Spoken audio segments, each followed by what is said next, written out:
This is an iHeart podcast. Guaranteed human. This is Tamra Judge from Two Teas in a Pod with Teddy Mellencamp and Tamra Judge. Tamra here. As you know, my dog Rugby is like one of my kids, and I don't play around when it comes to taking care of him. Chewy is where I get everything he needs. He loves food, so always stocking up on treats and toys from Chewy, which my husband Eddie likes to buy for him. It always shows up fast, which is exactly how I like things. Chewy also handles the serious stuff, prescriptions, pet insurance, and the telehealth vet visits. And now they're opening up vet clinics across the country. And their 24/7 customer service, they just understand pet people. Plus, with Chewy's 1-year satisfaction guarantee, trying new things is never stressful. Chewy just makes caring for Rugby easier, and that matters to me. For life with pets, the answer is Chewy. Save $20 on your first order with free shipping at chewpanions.chewy.com/teapod. Hey, and welcome to the Short Stuff. I'm Josh, and there's Chuck, and this is Short Stuff, so let's get going. And Chuck, I have to say, if I'm grateful for one thing to not have one thing, it's an infant right now, because I can't imagine the stress of having an infant right now here in the United States. Yeah, if you have an infant right now and you are not able to breastfeed for one reason or another, it probably is stressful because there's an infant formula, baby formula shortage, as everyone knows. We got to thank our old colleagues at How Stuff Works and Alicia Hoyt for this very timely article. But I was thinking the other day, I was like, well, what did they used to do? Because baby formula is pretty new. Yeah. And mothers have not, it's not like not being able to breastfeed is a new thing. Mm-hmm. There have always been conditions that could lead to that, or some people just don't want to breastfeed, or like in our case, you adopt a kid, you don't have the option of breastfeeding. Mm-hmm. So what did they used to do? And I guess the first thing we should talk about is wet nurses. Yeah, because that's the obvious idea. I mean, the wet nurses go back for like 4,000 years at least, where women were hired, or if they were enslaved, they would be forced to nurse babies. Usually it was associated with the elite, though, right? Yeah, and I did some more research on this, and there's even a book about the exploitive nature and the history of wet nursing, because it seems like lesser and lesser, it wasn't just like, oh, it's just a job you can have, and more it's like, well, I've got a lot of money, I'm not interested, so you do it, or you're an enslaved person, so we're going to take advantage of you by forcing you to do so. It seems like it's got a pretty exploitive, ugly past, but it still happens. There are still wet nurses you can hire, but it seems like, from what I researched, the sharing of breast milk these days is way more casual among friends and family. Like, hey, this mom is busy working, so their mom friends might chip in and help and pump and dump, and here's my breast milk, you can have it for this week, you're really busy. It seems to be more of breast pumping, although there are still friends and family that are comfortable with saying, like, no, you can just breastfeed my child, that's great, it's natural, it's lovely and beautiful. Right. It's not exploitive in that sense at all. Right. Like, things really changed post-Civil War, it seems like, with the wet nursing. So, and we talked also about milk banks where, like, you might feed your baby milk from another person who you might never meet, who just donates her extra milk because she can and wants to. We talked about that in our either a breastfeeding or bottle feeding episode. Remember that two-parter that we did? Yeah. Well, those were good. Those were real good. Yeah, I think they still stand up, too. So if you want to know more about infant formula, go check that out. Or breastfeeding, go check the other one out. But so if you didn't have access to a wet nurse, Chuck, what did you do, hot shot? What did you do? Milk a donkey. Yeah, that's right. Hold still, donkey. I joke, but that's actually true. They, obviously animal milk is something that we drink. Some people do, at least. I like cow's milk. But they would give kids cow's milk, but in other places, depending what animals you had around, could be a donkey or a goat or a horse or something. Yeah, sheep, pigs, and any mammal makes milk, even Robert De Niro. You could milk me, Greg. That's right. So that makes sense. I mean, yeah, milk from another animal, it's probably a pretty good alternative, especially if milk from humans is unavailable for one reason or another. But they also came up with other methods, I guess starting in the 16th to 18th century, where they would create something called pap. And it was basically like milk toast or cereal, wet cereal with water. And they would feed it to a baby using a special device called a pap boat, which, if you look it up, it's a gravy boat. They would use a gravy boat to feed an infant milk toast. Right. They would clean the gravy out, Right. put the pap in, and it would be a pap boat. Right. There you go. The problem here, though, is this was before they knew about sterilization and things like that. And so that was the big problem. It wasn't as much of the nutrients that the baby was getting, although that was a factor. But as far as infant mortality and kids growing up with deficiencies, most times it was because, I think, of the fact that these pap boats weren't very sterile that they were shoving in the kid's mouth. Yeah, it was like the Stuff You Should Know TV show's craft services table. Remember that? That's right. You know, I finally sat my daughter down. We watched one of those the other day. Oh, yeah? What'd she think?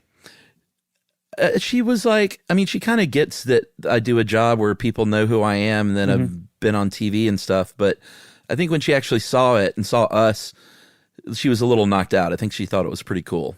Was she like, wow, Josh is really wearing a lot of makeup? No, I said that. Right. She's like, oh, no, I see. Exactly. Couldn't miss it, Dad. So the first infant formula, or should we take a break?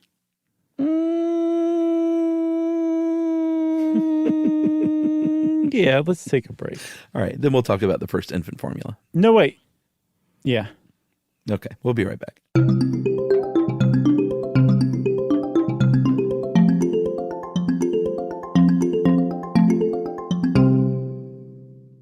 This is Tamara Judge from Two Teas in a Pod with Teddy Mellencamp and Tamara Judge. Can we take a moment to talk about Chewy?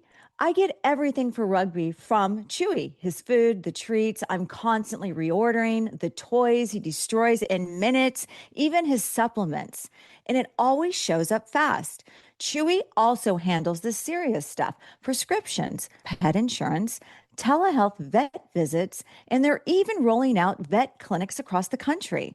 Their 24/7 customer service actually understands dog moms like me and cat moms, bird moms, reptile moms, all of us. And with Chewy's 1-year satisfaction guarantee, trying something new is never stressful. For life with pets, the answer is Chewy. Save $20 on your first order with free shipping at chewpanions.chewy.com/teapod.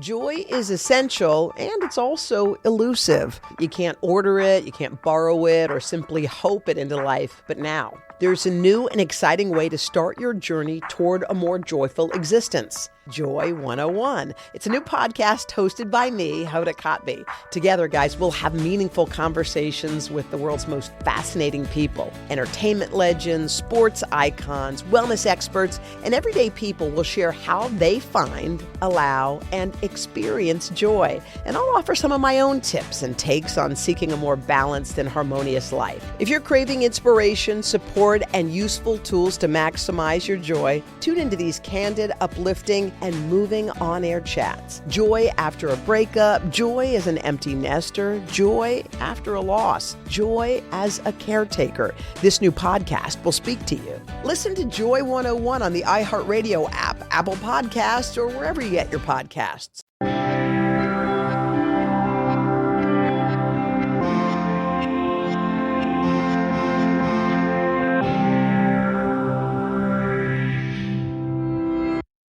Okay, are you still humming? No. All right, the first infant formula attempt, as far as like, hey, let's try and duplicate human breast milk, was in 1865, and a gentleman named Justus von Liebig. And that is the first baby formula. It was cow's milk, it was malt flour, wheat, and potassium bicarbonate. And then I think, when was that? 1865. A couple of years later, another pharmacist named Henri, is it Nestle or Nestle? Nestle. That's the Nestle guy. I figured, but is it pronounced Nestle in French? I think so. All right. They launched the, well, why don't you say it, Mr. Frenchie? Farine lactée Nestle. And it means Right. plain flour milky Nestle. Yeah. And it was the same thing basically, but it was just easier to mix together and get out the door. And then I think only like 15 years later or so, there were up to close to 30 brands of infant food on the shelves. Yeah, because Von Liebig really kicked something off. And also, we got to hat tip that guy a little more. He also gave us beef bouillon cubes and synthetic fertilizers, among many, many other things. So he definitely changed the world quite a bit. Interesting. The 1950s, I think, is when things really came around as far as formula. Like before that, in the 30s and 40s, they would recommend like evaporated milk or something once they figured safely canning things. But in the early 1950s is when the first liquid formula was invented that you didn't have to mix up. Yeah. And a lot of mothers were just like, all right, I'd rather use this than breastfeed. And then I think in the 70s and 80s, it came back around a little more to mothers wanting to breastfeed more. And as Alicia Hoyt points out, we now live in a time, thankfully, where there's at least shouldn't be any judgment either way on how people want to feed their babies. Yeah, because I think you can trace that to different waves of feminism as well. Like that formula freed women in a lot of ways from being shackled to the household necessarily. Like, sorry, you got to raise the kid or else it's going to starve. No, it's like, no, here, Dad, here's some formula. Even you can do this. Even you can do this without screwing it up, Roger. Yeah. And then Or as feminism kind of took different forms, and it was like, hey, let's stop being judgy, or let's stop forcing women to find, to all follow one direction as feminists. It kind of came back around, and then finally we reached this kind of non-judgmental state. And by the way, we need to do an episode on feminism once and for all. Yeah, that would probably be at least a two-parter because of all the different waves of feminism, I would think. Yeah, for sure. Maybe one per wave? Oh, boy, that'd be a lot. That's like a mini series. All right, well, we'll see. But we should talk about whether or not, because, obviously with the shortage right now, there are probably desperate mothers out there, especially in lower income brackets, that are thinking, should I make my own infant formula? And sort of generally, experts say that's not a good idea for a lot of reasons. Well, yeah. I mean, infant formula today is heavily regulated.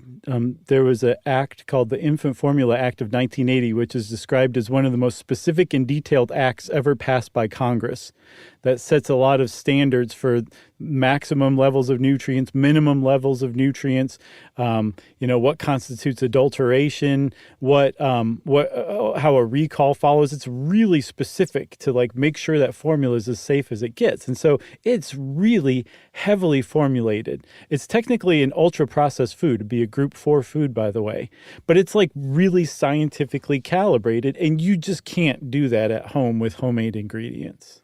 Right. I'm sure there are recipes that probably include things like cow's milk, generally and rose quartz crystals, generally vegetable oil, lactose. But like you said, there are just a whole host of nutrients that they have settled on as hey, we know how to make baby formula. So, because I think in the old days, the stuff they were doing, it would plump a baby up just fine, but they were not getting the nutrients they needed. And it's right. Back then it was oh, you got a big, round, chubby, healthy baby. With and that dark circles under his eyes. Yeah, and that wasn't always the case. So now they've really, thankfully, honed it down to something that they say you shouldn't replicate at home. And I don't think this is a case where it's just big formula squashing the idea that you could do this yourself. It seems like a genuine safety issue. Yes, and I should point out that we have enough self-perspective that we realize we've done a complete 180 about face on ultra-processed foods and made-at-home foods in this episode. Oh, yeah, sure. Compared to our ultra-processed foods episode. That's a good point. It is a good point. And if that one hasn't come out yet, you have it to look forward to. Yeah, exactly. You'll understand a lot better when that episode comes out. That's right. You got anything else? I got nothing else. They say don't do it. I really just, my heart goes out to anyone out there that's stressed out about trying to find formula, and hopefully that can be corrected soon. Yeah, that has to be like a deep, profound, very unique form of stress. I can't imagine. Yeah. So hang in there, everybody. If you have a story about that, especially if you have tips or techniques that are proven and scientifically based, maybe send them in and we'll try to share them with everybody. How about that? Agreed. Okay. Well, since Chuck said agreed, everybody, Short Stuff is out. Stuff You Should Know is a production of iHeartRadio. For more podcasts from iHeartRadio, visit the iHeartRadio app, Apple Podcasts, or wherever you listen to your favorite shows.